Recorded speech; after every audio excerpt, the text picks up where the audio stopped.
Hello, welcome to Salt Rose Tarot. In this video, I'm reviewing a few of the workbook style tarot books that I have in my collection. Let's begin with this one, Tarot for Yourself by Mary K. Greer. This is, of course, a classic. This is the 35th anniversary edition. It was originally published in 1984.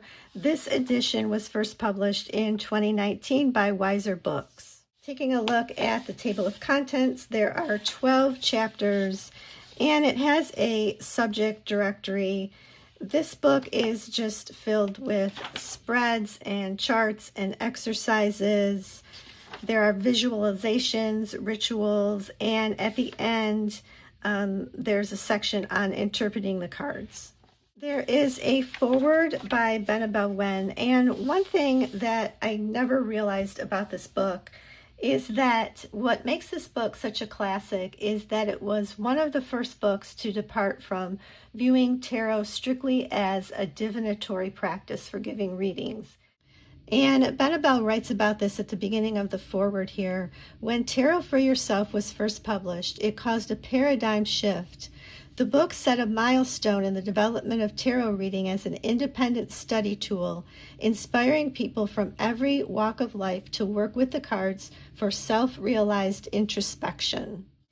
And another thing I didn't realize is that Mary K. Greer was the one to introduce the idea of a tarot journal, and Benabel writes about this as well. This book is also iconic for popularizing the concept of the tarot journal.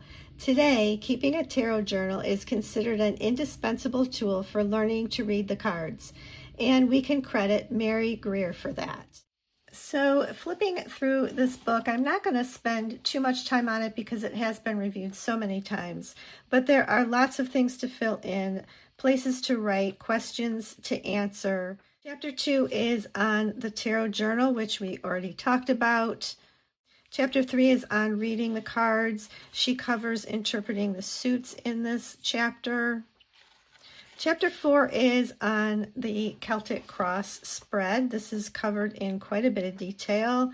Chapter 5, the court card personalities.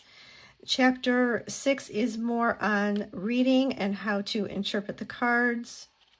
Chapter 7, dealing with moods, emotions, and relationships. Chapter 8, prosperity and planning. Chapter 9, becoming conscious of what you create.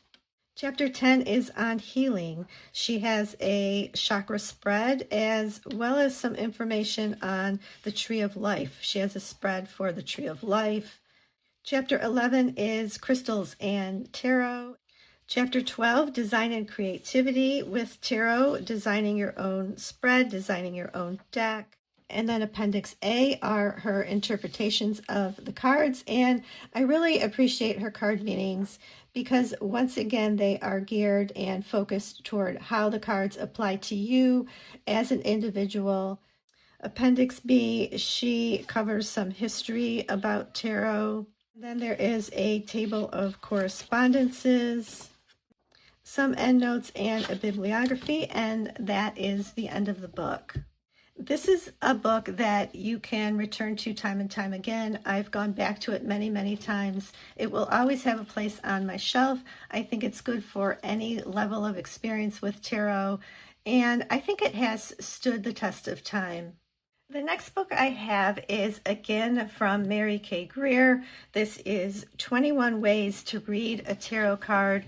This book was published by Llewellyn in 2006.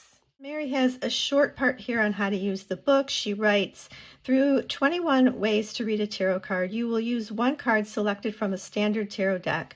The intent is for you to read that card in each of the 21 ways. By approaching a single card from many different perspectives, you learn things about both the card and yourself that you could not learn in any other way. This book is not quite as well known as Tarot for Yourself.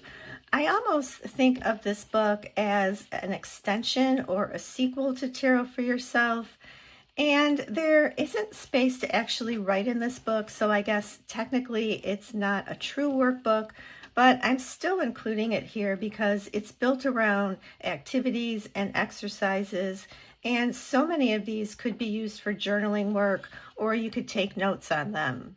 There is also quite an extensive appendices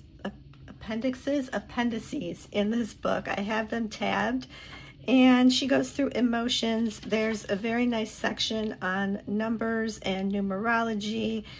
There is information on the suits, and I really like this section as well on elemental dignity combinations. And there is a great glossary. Some of these definitions are just really concise and well written. It's quite extensive. I have referred back to this many times. And a bibliography and an index, and that is the end of the book. Moving on, the next workbook style tarot book I own is The Living Tarot.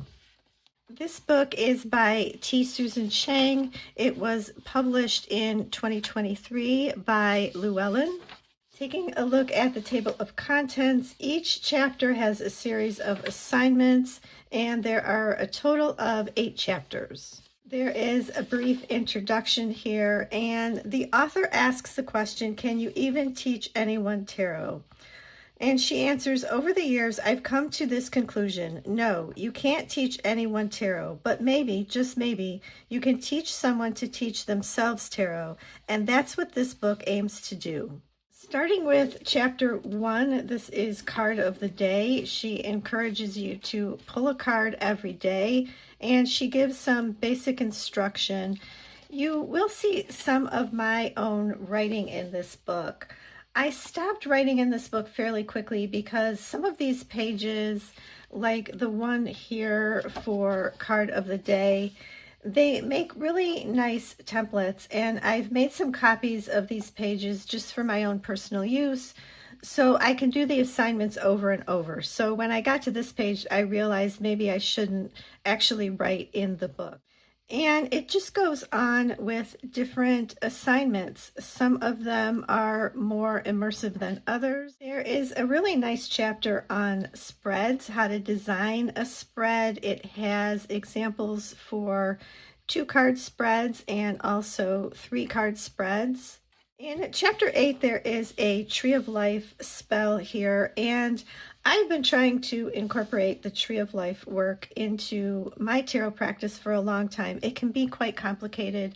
This really simplifies it, and I have returned to this practice several times. It's one of my favorite in this book. And there's also a nice list of recommended resources. Then the book ends with several pages for taking notes. So this book is very beginner friendly. It's designed for beginners. It is the book I wish I had earlier in my tarot journey, and I highly recommend it.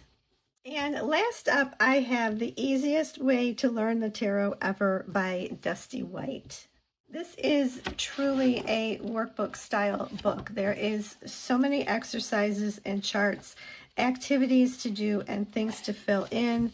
This book was first published in 2009. Taking a look at the table of contents, there are a total of 6 sections plus an appendices, and there are a little over 300 pages. The very first part of the book just gives some general recommendations and information on tarot. And then section 2 begins all of the different exercises in this book. And I particularly like this section of the book. The author provides 2 cards and has sentences and some exercises here to help connect the meaning of the cards. And then the same exercise is repeated for 3 cards. And then section 3 is on spreads, and it covers 1, 2, and 3 card spreads, multiple card spreads, and I know there is also a Celtic cross in here. And then there is a series of tables here that you can kind of fill in and make your own cheat sheets. And then section 4 of the book begins card meanings, and there are tabs on the edges of the pages. I always like when tarot books do that. And here the author provides their own meaning for each card and then gives you space to create your own meaning for each card. And then the last part of the book, there is a easy study guide, a series of appendices, and there is also a glossary. And then the index, and that ends the book. I hope this video has been helpful. Please like and subscribe, and I will be back soon with more tarot book reviews.